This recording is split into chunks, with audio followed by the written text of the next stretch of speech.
സഹോദരങ്ങളെ, സുഹൃത്തുക്കളെ, പരിശുദ്ധമായ പെരുന്നാൾ ദിവസങ്ങളിൽ പെരുന്നാൾ നിസ്കരിക്കുക എന്ന വ്യാജേനെ പള്ളികൾ ഒഴിവാക്കി ചില ആളുകൾ മൈതാനങ്ങളിലേക്ക് പോകുന്നത് കാണാം. യഥാർത്ഥത്തിൽ അവരോട് കാരണം അന്വേഷിക്കുമ്പോൾ നബി സല്ലല്ലാഹു അലൈഹി വസല്ലമ തങ്ങൾ ഇപ്രകാരം ചെയ്യാറുണ്ടായിരുന്നു എന്നൊരു ന്യായമാണ് പറയാറുള്ളത്.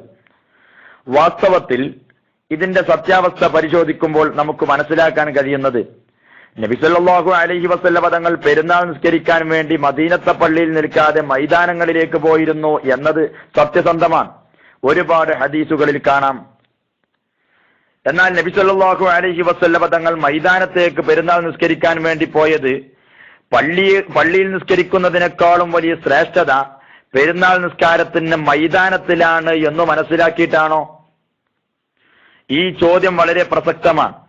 അങ്ങനെ വളരെ മഹത്വമുള്ളത് മൈതാനത്തിലായിരുന്നുവെങ്കിൽ അതേ കാലഘട്ടത്തിൽ നബി സല്ലല്ലാഹു അലൈഹി വസല്ലമ തങ്ങൾ മൈതാനത്തിൽ നിസ്കരിക്കുന്ന സമയത്ത് മക്കക്കാരായ സ്വഹാബത്തുൽ കിറാം മൈതാനത്തിലേക്ക് പോവാതെ പള്ളിയിൽ വെച്ച് തന്നെ നിസ്കരിച്ചിരുന്നു എന്ന് സർവ്വഗ്രന്ഥങ്ങളിലും കാണാം. അപ്പൊ മക്കക്കാരായ സ്വഹാബത്തുൽ കിറാം അള്ളാഹുവിന്റെ റസൂലിന്റെ പ്രവർത്തനത്തിന് വിരുദ്ധമായി ചെയ്തു എന്നാണോ അർത്ഥം? വളരെ സൂക്ഷ്മമായി പരിശോധിക്കേണ്ടതാണ്. മഹാന്മാരായ ഇമാമുകൾ ഈ വിഷയം ചർച്ച ചെയ്ത് തീരുമാനം പറഞ്ഞു. നബി സല്ലല്ലാഹു അലൈഹി വസല്ലമ തങ്ങൾ മദീനത്തെ പള്ളി ഒഴിവാക്കി മൈതാനത്തിലേക്ക് പോയത് അവിടുത്തെ ശ്രേഷ്ഠത മനസ്സിലാക്കിയത് കൊണ്ടല്ല, മറിച്ച് മദീനത്തെ പള്ളി ചെറിയ പള്ളിയായതുകൊണ്ട് ജനങ്ങളെ മുഴുവനും അവിടെ ഉൾക്കൊള്ളാൻ കഴിയാത്തത് കൊണ്ട് മാത്രം പുറപ്പെട്ടതാണ്. യഥാർത്ഥത്തിൽ നിസ്കാരത്തിന് ഏറ്റവും ശ്രേഷ്ഠമായ സ്ഥലം പള്ളി തന്നെയാണ്. ഇത് മനസ്സിലാക്കിക്കൊണ്ടു തന്നെയാണ് മക്കക്കാരായ സ്വഹാബത്തുൽ കിറാം പള്ളിയിൽ നിസ്കരിച്ചത്, മൈതാനത്തിലേക്ക് പോകാതിരുന്നതും. ബഹുമാനപ്പെട്ട ഇമാം നവവി റഹ്മത്തുള്ളാഹി അലൈഹി തങ്ങൾ നബി സല്ലല്ലാഹു അലൈഹി വസല്ലമ തങ്ങൾ പെരുന്നാൾ ദിവസങ്ങളിൽ മുസല്ലകളിലേക്ക് പോകാറുണ്ടായിരുന്നു എന്ന് പറയുന്ന ഹദീസ് വിശദീകരിച്ചുകൊണ്ട് ശാഫിഈ മദ്ഹബിലെ പ്രബലമായ അഭിപ്രായവും ബഹുഭൂരിപക്ഷം പണ്ഡിതന്മാരുടെ അഭിപ്രായവും പറയുന്നത്, പള്ളിയിൽ നിസ്കരിക്കുന്നതിനേക്കാളും ശ്രേഷ്ഠത മൈതാനത്തല്ല, മൈതാനത്ത് നിസ്കരിക്കുന്നതിനേക്കാളും ശ്രേഷ്ഠത പള്ളിയിൽ തന്നെയാണ്. പള്ളി വിശാലമാണ് എങ്കിൽ, പള്ളിയിൽ വിശാലതയില്ല എങ്കിൽ, ജനങ്ങൾ ഒരുമിച്ച് കൂട്ടാൻ വ്യാപ്തിയില്ല എങ്കിൽ മൈതാനങ്ങളിലേക്ക് പോകാം എന്നാണ്. ഇതേ വിഷയം ബഹുമാനപ്പെട്ട അബൂ ഇസ്ഹാഖ് ശിറാസി റഹ്മത്തുള്ളാഹി തങ്ങൾ പറയുന്നത് കാണാം. പള്ളി വിശാലമാണെങ്കിൽ പള്ളിയിൽ തന്നെയാണ് ഏറ്റവും ശ്രേഷ്ഠമായ സ്ഥലം. പരിശുദ്ധമായ പെരുന്നാൾ നിസ്കരിക്കാൻ ഏറ്റവും ശ്രേഷ്ഠമായതും പള്ളിയിൽ തന്നെയാണ്. എന്നാൽ മക്കക്കാരായ മഹാന്മാരായ സ്വഹാബത്ത് അങ്ങനെ തന്നെയായിരുന്നു നിസ്കരിച്ചിരുന്നത്. മാത്രമല്ല, വലി അന്നൽ മസ്ജിദ അഷ്റഫു വ അൻളഫു, പള്ളി തന്നെയാണല്ലോ ഏറ്റവും പവിത്രതയും ശ്രേഷ്ഠതയുള്ള സ്ഥലം, വൃത്തിയുള്ള സ്ഥലം. അതുകൊണ്ട് അവിടെ തന്നെയാണ് ഏറ്റവും ശ്രേഷ്ഠമായ പവിത്രതയുള്ള സ്ഥലം, നിസ്കരിക്കാൻ ഏറ്റവും ശ്രേഷ്ഠമായതും അവിടെ തന്നെയാണെന്ന് ബഹുമാനപ്പെട്ട ഇമാമികൾ പഠിപ്പിക്കുന്നു. ചുരുക്കി പറഞ്ഞാൽ, ശാഫിഈ മദ്ഹബിലെ പ്രബലമായ അഭിപ്രായ പ്രകാരം പള്ളി വിശാലമാണ് എങ്കിൽ പെരുന്നാൾ നിസ്കാരം ഏറ്റവും ശ്രേഷ്ഠമായത് പള്ളിയിൽ വെച്ച് നിസ്കരിക്കലാണ്. പള്ളിയിൽ നിസ്കരിക്കാൻ സൗകര്യങ്ങളില്ല എങ്കിൽ എന്നാൽ മുസല്ലകളിലേക്ക് പോകാം. മുസല്ലകൾ എന്ന് പറയുന്നത്, അല്ലെങ്കിൽ ഈദ്ഗാഹ് എന്ന് പറയപ്പെടുന്നത് ഏതെങ്കിലും പറമ്പ്, മൈതാനം അല്ലെങ്കിൽ പാടം അങ്ങനെ തെരഞ്ഞെടുക്കാൻ പറ്റുന്നതല്ല. അതിനും ചില നിബന്ധനകൾ മഹാന്മാരായ മഹത്തുക്കൾ പറയുന്നത് കാണാം. ഈദ്ഗാഹ് എന്ന് പറയുമ്പോൾ വളരെ പവിത്രമായ വൃത്തിയുള്ള സ്ഥലമായിരിക്കണം. മാത്രമല്ല, നമ്മുടെ പള്ളിക്ക് നൽകുന്ന മഹത്വം പോലെ എല്ലാ നിലക്കും ആദരവുകളും ബഹുമാനങ്ങളും നൽകുകയും അത് ഈദ്ഗാഹിന് വേണ്ടി മാറ്റപ്പെടുന്ന സമയത്ത് ഫുഖഹാ പറയുന്നു അത് വിൽക്കപ്പെടാൻ പോലും പറ്റില്ലെന്ന്.